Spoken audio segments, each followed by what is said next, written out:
ஆக்சுவலாக விஜய் சேதுபதி இப்பவும் அவங்க ஒய்ஃபும் போய்க்கு தான் வந்தாங்க ஜாதகம் பார்க்க. ஜாதகம் பார்த்து புரிஞ்சிடலாம் அப்படின்னு. எனக்கு ஒரு 3 வருஷத்துக்கு முன்னாடியே நான் கொஞ்சம் ஃபேமஸாக இருந்த சமயத்தில் இப்போ ஜாய் அவங்க வராங்க ஜாதகம் பார்க்க. அப்போ எதார்த்தமாக இன்னொரு ஜாதகத்தை காட்டுறாங்க ஒரு 2-3 மாதம் கழிச்சு மறுபடியும். பார்த்தா இது வில்லங்கமான ஜாதகமாச்சே, இது கொஞ்சம் பேரும் புகழும் இருக்கும். பட் ஆனால் பெண்கள் விஷயத்தில் கொஞ்சம் வீக்கு தான். நீங்கள் உங்களோட ஜாதகத்தில் வந்து நீங்கள் மறைமுகமாக தான் இருக்க வேண்டிய சூழல் இருக்குது. அதுக்கப்புறம் மறுபடியும் இஷ்யூ ஆகும்போது மறுபடியும் நம்மகிட்ட தான் வராங்க. இப்படியெல்லாம் சிக்கலாம். அந்த பேர் சொல்கிறாங்க. இந்த நியூஸ் வராதுக்கு முன்னாடி பேர் சொல்கிறாங்க, இவங்க தான் அவங்க.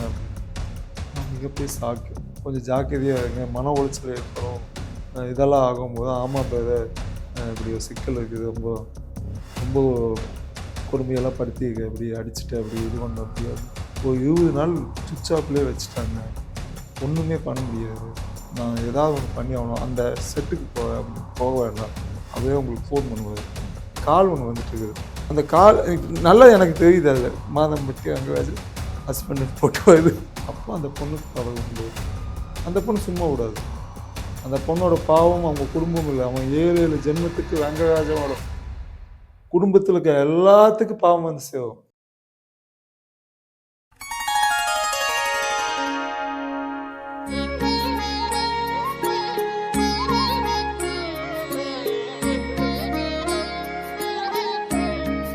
ஸ்ரீ வராகி டிவி நேயர்களுக்கு அன்பார்ந்த வணக்கம். இந்த காணொலியில நம்ம கூட அமாவாசை ஜோதிடர் பொன்முடி சார் இருக்காரு. இவருக்கு இன்னொரு பேரும் இருக்கு. இவர் நிறைய செலிபிரிட்டிஸ்க்கு வந்து ஜாதகம் பார்த்திருக்காரு.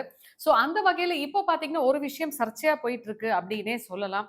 அதாவது மாதம்பட்டி ரங்கராஜன் இஷ்யூ வந்து பயங்கர சர்ச்சையா போயிட்டு இருக்கு. சோ அதை பத்தி எலாபரேட்டா பார்க்கலாம். வணக்கம் சார். வணக்கங்க. சோ உங்களோட உட்கார்ந்தாலே ஏதாவது ஒரு சர்ச்சை தான், அந்த லுக்கு தான் நீங்க காமிச்சிட்டு இருக்கீங்க. சார் ஆக்சுவலா நீங்க வந்து நிறைய செலிபிரிட்டிஸ்க்கு வந்து ஜாதகம் பார்த்திருக்கீங்க இல்லையா? சோ அந்த வகையில மாதம்பட்டி ரங்கராஜனோட ஜாதகம் உங்க கையில எப்படி சார் கிடைச்சது? அது எப்போ அதை பாத்தீங்க? விட எல்லாத்தோட ஜாதகம் நம்மளுக்கு வரும், ஏதாவது வகையில் வந்துடும். இப்போ ஃபஸ்ட்டு விஜய் சேதுபதி பற்றி தான் பேசினேன். அந்த ஜாதகத்தை பற்றி பேச போய் தான் இவ்வளோ ஃபேமஸ் ஆகி. எப்போ பார்த்தீங்கன்னா ஏகப்பட்ட சினிமா பீப்புள்ஸ், அப்புறம் தொழில் அதிபர்கள், யாரோட பர்சனல் யாரும் நம்ம பேசக்கூடாது தான். ஆனால் சில டைமில் சில பேர்த்துக்காக பேச வேண்டியது இருக்கும். ரொம்ப ஓவராக போயிட்டு இருக்கும்போது பேச முடியும். இதை பற்றி ஃபுல்லாக எனக்கு ஒரு 3 வருஷத்துக்கு முன்னாடியே நான் கொஞ்சம் ஃபேமஸாக இருந்த சமயத்தில் இப்போ ஜாய் அவங்க வராங்க ஜாதகம் பார்க்க. வந்து அவங்களுக்கு நிறைய சிக்கல்களாக இருக்குது. அந்த முதல் கணவனோட பிரச்சனையை பற்றி பேசும்போது இந்த ஜாதகத்துக்கு செட் ஆகுமா, எப்போ எனக்கு டைவர்ஸ் ஆகும், இது பற்றி போகும்போது நான் ஒரு டேட் சொல்கிறேன். அப்போ என்ன ஆகுதுன்னா அந்த டேட் பிரகாரம் அவங்களுக்கு டைவர்ஸ் ஆகிடுது. ஏன்னா நீங்கள் டைவர்ஸ்னால் சாதாரண விஷயம் கிடையாது. 5 வருஷம் இழுத்ததெல்லாம் இருக்குது, 4 வருஷம் இழுத்ததெல்லாம் இருக்குது. அவங்களாம் 6 மாதத்தில் முடிச்சிட்டாங்க. அவரே தேடி வருவார், நீங்கள் ஓகே சொல்லிவிடுங்க, அப்போ தான் அது கரெக்டு அப்படின்போது நடக்குமா சார் 2-3 தடவை கேட்டாங்கன்னா, அப்போவே நிறைய கோயில்கள் அவங்களுக்கு பெரிய தோசை இருக்குது, எத்தனை கல்யாணம் பண்ணாலும் சிக்கல் ஏற்படும் சொன்னேன். அந்த தோஷத்தை கழிக்காமல் பண்ணக்கூடாதுன்னு சொன்னேன். ஆனால் அவங்க என்னை நம்பினாங்க. பட் அந்த கோயிலுக்கெல்லாம் அவங்க போகலை. அவங்களுக்கு பிடிச்ச கோயிலுக்கெல்லாம், அவங்க கிறிஸ்டினாக இருந்தாலும் கூட இந்து கோயில் அவ்வளோ இது பண்ணுவாங்க. அந்த பொண்ணு வந்து நாகர்கோயிலில் பிறந்த பொண்ணு. அதனால் கொஞ்சம் பவர்ஃபுல்லான ஃபேமிலியும் கூட. ஃபேமிலினா பவர்ஃபுல்னால் அந்த இது இல்லை, கடவுள் மேலே பயங்கரமான, அவங்க அம்மா வந்து ரொம்ப அந்த நாகர்கோவில் கிறிஸ்டியன்ஸ் கேள்விப்பட்டிருக்கேன். அவங்களுக்கெல்லாம் பற்று ரொம்ப அதிகமா பற்று இருக்கும். அவங்களே இது சொல்லக்கூடியவங்க, அருள்வாக்கு சொல்லக்கூடியவங்க அவங்க அம்மாவெல்லாம். அவங்களாம் பேசியிருக்காங்க. அப்போது இது அந்த மாதிரி பெண்கிட்ட ரொம்ப எல்லாருமே ஜாக்கிரதையாக இருக்கணும். ரொம்ப அஃபெக்ஷனாகவும் இருப்பாங்க. அதே சமயத்தில் என்ன ஆகும், அப்போ எதார்த்தமாக இன்னொரு ஜாதகத்தை காட்டுறாங்க ஒரு 2-3 மாதம் கழிச்சு மறுபடியும் ஒரு தடவை வந்து பார்க்கும்போது இன்னொரு ஜாதகம், இந்த ஜாதகம் எப்படி இருக்குங்கன்னு இந்த பேரெல்லாம் இல்லாமல் இந்த ஜாதகம் பார்த்தா துணை ஜாதகமெல்லாம் பார்ப்பாங்கல்ல, அப்படி காமிச்சாங்க. ஆனால் அந்த பொண்ணை பார்த்து எனக்கு இதெல்லாம் பார்க்க மாட்டேன், இதெல்லாம் அப்பாயின்மெண்ட் வேணும்னாலாம் நான் சொல்லலை. சரி ஏதோ ஒன்று எதிர்பார்க்குறாங்க இவங்க அப்படின்போது அது பார்த்தா இது வில்லங்கமான ஜாதகமாச்சே, இது கொஞ்சம் பேரும் புகழும் இருக்கும். பட் ஆனால் பெண்கள் விஷயத்தில் கொஞ்சம் வீக்கு தான்.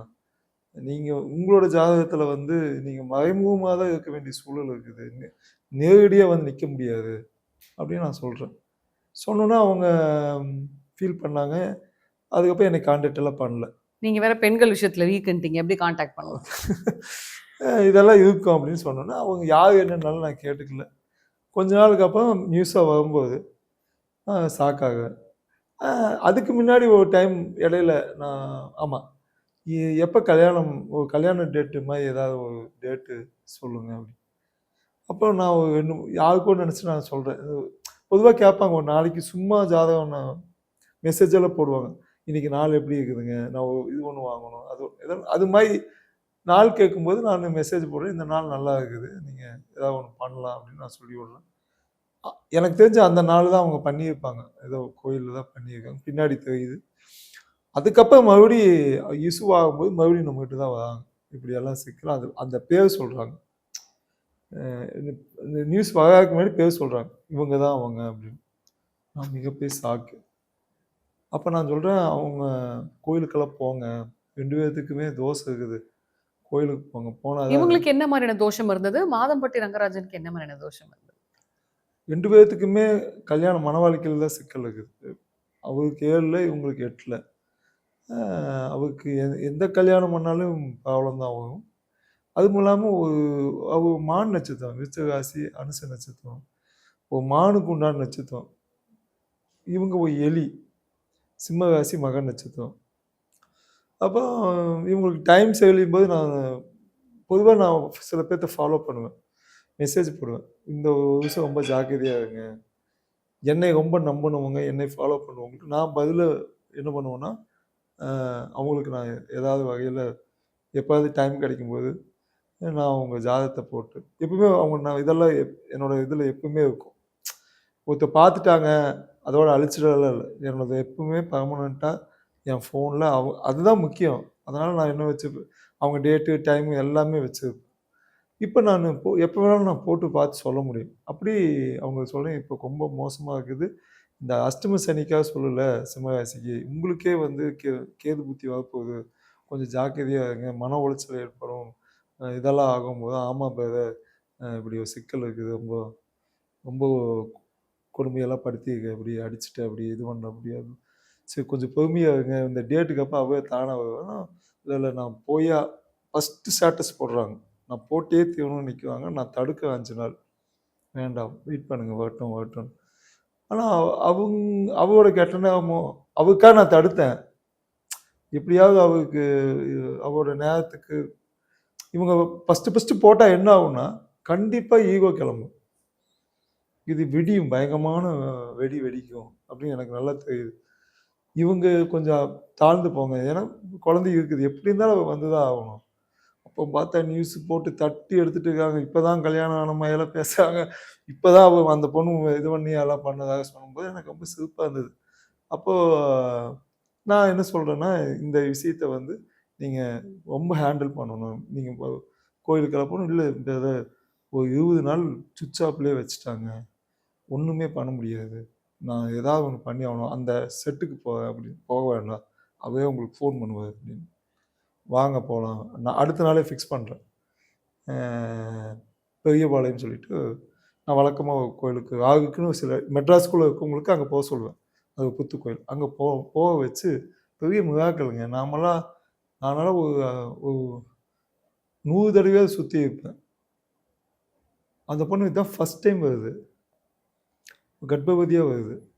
அங்க 5வது மாசம், 6வது மாசம், 7வது மாசம் சொல்றாங்க. போன மாசம் 6வது மாசம். அங்க ஒரு வயசானம்மா உட்காந்தாங்க. கர்ப்பவதி சுத்தலாமான்னு கேட்டேன். ஃபர்ஸ்ட்டு யோசிச்சாங்க. இல்ல 108 தடவ சுத்தணும் ஓகேவான்னு கேட்டேன். ஒரு 9 தடவ சுத்துங்க அப்படின்னாங்க. அதை வேத வாக்கா நான் எடுத்துக்கிட்டேன். சரி 9 தடவ சுத்துங்க அப்படின்ட்டேன்.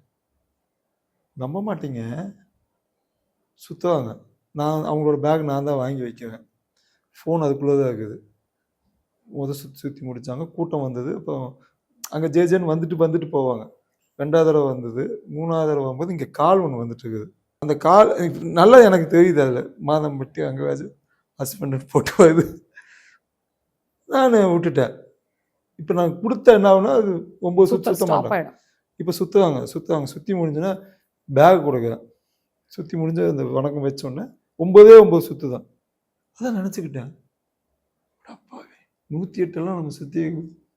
அப்போ அந்த பொண்ணுக்கு பவர் உண்டு. அந்த பொண்ணு சும்மா விடாது. அந்த பொண்ணோட பாவம் அவங்க குடும்பம் இல்லை. அவன் 7 ஜென்மத்துக்கு வெங்கடாஜலோட குடும்பத்தில் இருக்க எல்லாத்துக்கும் பாவம் வந்து சேரும்.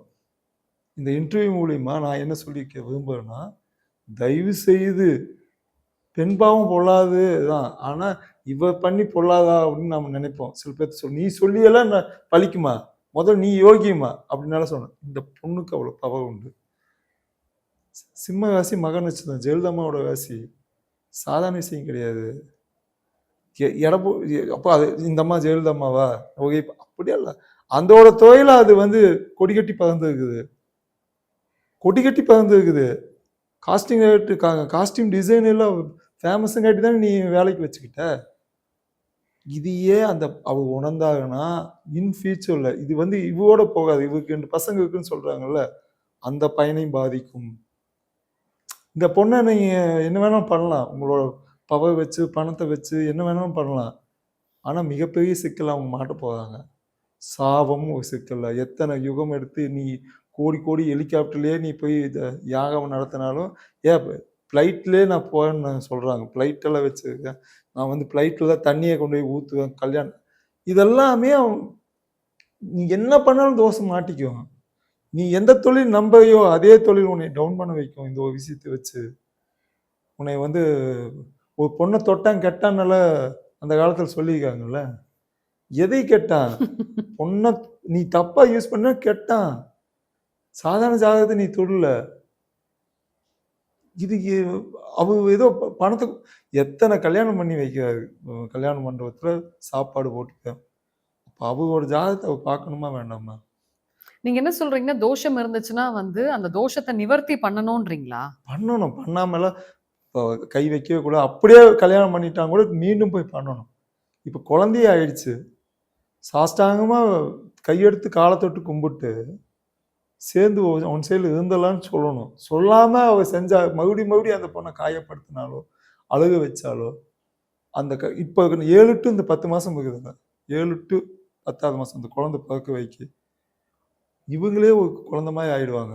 அது மாதிரி இந்த பொண்ணுக்கு ஜாதகம் பார்க்கும்போது உனக்கே பவர்ஃபுல்லுமா அப்படின்னு இன்னைக்கு என்ன பண்ணேன், இன்னைக்கு மீண்டும் வந்து போக சொல்கிறேன். என்னை ஃபோன் பண்ணி கேட்குறாங்க. நான் இந்த சேனலுக்காக உங்ககிட்ட சொல்லிட்டு நான் 1:30 மணிக்கு வந்துடுவேன்னு. அவங்க திடீர்னு உங்கள் ஃபோனுக்கு அப்புறம் தான் அவங்க ஃபோன் வருது. வந்து இன்னைக்கு கோயிலுக்கு கூட்டிகிட்டு போவீங்களா? எப்பவுமே நான் தான் கூட்டிகிட்டு போவேன். முக்கியமான ஆட்கள் இப்போ நமிதா மேடம், சில ஆர்டிஸ்ட் இருக்காங்க. அவங்களுக்கெல்லாம் பர்சனலாகவும் நேர்முகமாகவும் மறைமுகம் கூட்டிகிட்டு போய் எல்லாம் காமிச்சு எல்லாம் பண்ணி கொடுத்துட்டு வந்துட்டு அது மாதிரி இவங்களையும் என்னை கூப்பிட்டாங்க. இல்லை இன்னைக்கு இன்டர்வியூ இருக்குது, நீங்கள் வேணால் போங்க அப்படின்னு சொல்ல ரொம்ப நாளாக ஒரு அப்பாயின்மெண்ட்டு ஒரு டிபார்ட்மெண்ட்லேருந்து திடீர்னு இப்போ போக வாங்கன்னு சொல்லி இப்போ போய் பெட்டிஷன் எடுத்துக்கிட்டாங்க. டிவியில் அவங்க நியூஸாகவும் வந்துருச்சு. இது வந்து இன்றைய நாள் உடையணும். இது வந்து சாதாரண விஷயம் கிடையாது. அந்த கோயில் நான் அது ஒரு பெரிய மிராக்கலான்னு நினைக்கிறேன். இது எல்லாமே பார்த்தீங்கன்னா ஒரு இன்சிடென்ட். அந்த பொண்ணு எப்படி இருந்தாலும் ஜெயிக்கும்.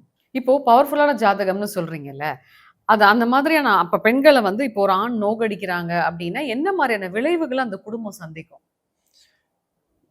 அதான் சொல்கிறோமே, 7 யார் செஞ்ச பாவம் தெரியல. என் பையனுக்கு கல்யாணம் ஆகலை, எங்களுக்கு இத்தனை கோடி இருந்தும் குழந்தை இல்லை, இவ்வளோ வசதி இருந்து நோய் போமல் தீராத நோய்.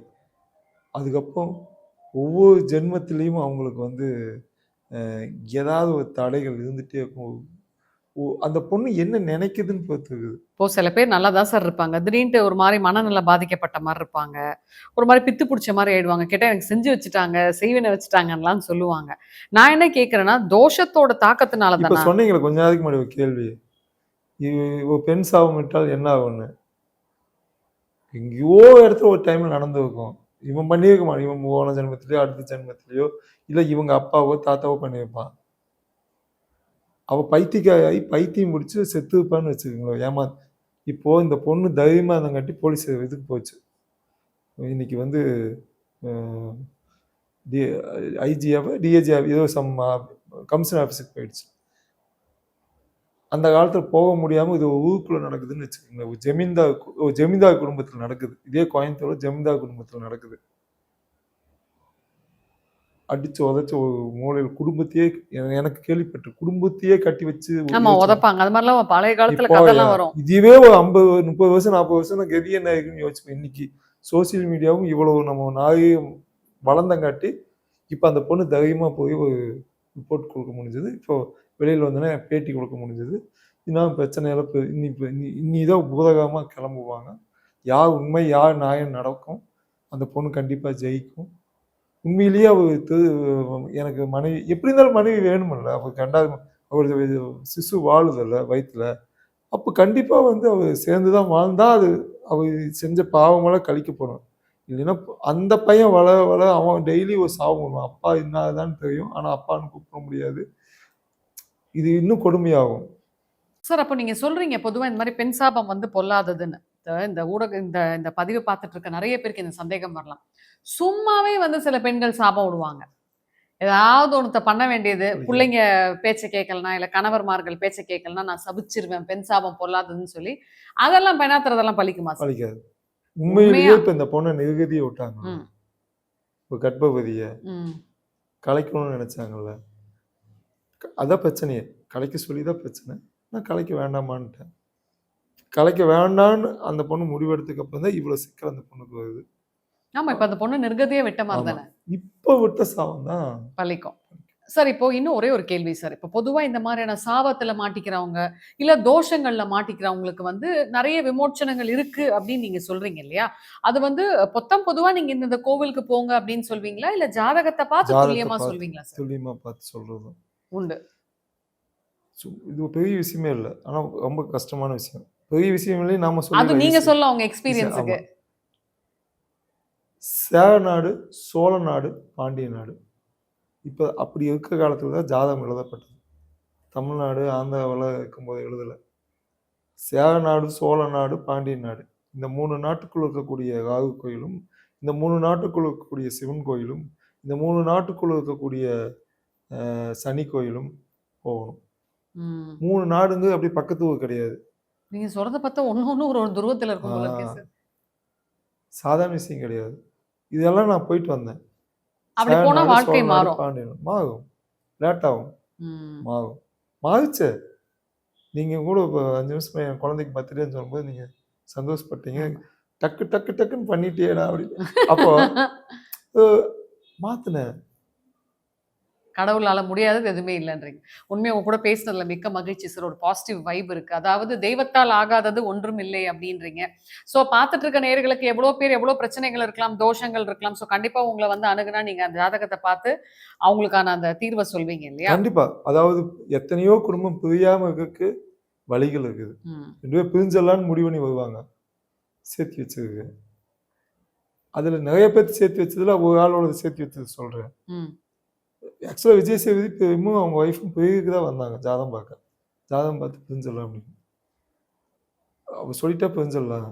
ஜாதகத்தில் இருந்துட்டா நம்ம பிரிஞ்சிடலாம். எல்லா ஜோசிகாரும் ஆமா பிரிஞ்சிடலான்னு சொல்லியிருப்பாங்க போல தெரியுது. நான் ஒருத்தன் தான் என்ன சொல்றேன்னா, உங்கள் மனைவியோட சேர்ந்தாதே நீங்கள் பெரிய கோடீஸ்வரன் ஆக போவீங்க. உங்கள் மனைவிக்கு அப்படி ஒரு யோகம் இருக்குது அப்படின்னு சொன்னேன். இது எங்கிட்ட சொல்லாதீங்க, என் மனைவி கிட்ட சொல்லுங்க. அடுத்த நாளே மனைவி கூப்பிட்டு வந்தாரு ஜாதகம் பார்க்க. இது நடந்தது. நான் அதில் எனக்கு ஒரு பெரிய சந்தோஷம். இப்போ உங்களை வந்து பார்க்கணும் அப்படின்னா எங்க சார் பார்க்கணும்? வீடா இல்லை ஆஃபீஸ் ஏதாவது இருக்கா? ஃபோன் பண்ணலாம். ஆஃபீஸ் வச்சிருக்கேன். நிறைய ஃபோன் அப்பாயின்மெண்ட்டே இருக்குது. ஃபோன்லேயே பார்க்கலாம். ஆஃபீஸ் எங்க sir? AVM studio. AVM studio. So அங்கே வந்து பொன்முடி சாரை பார்க்கணும்னா பார்க்கலாம்.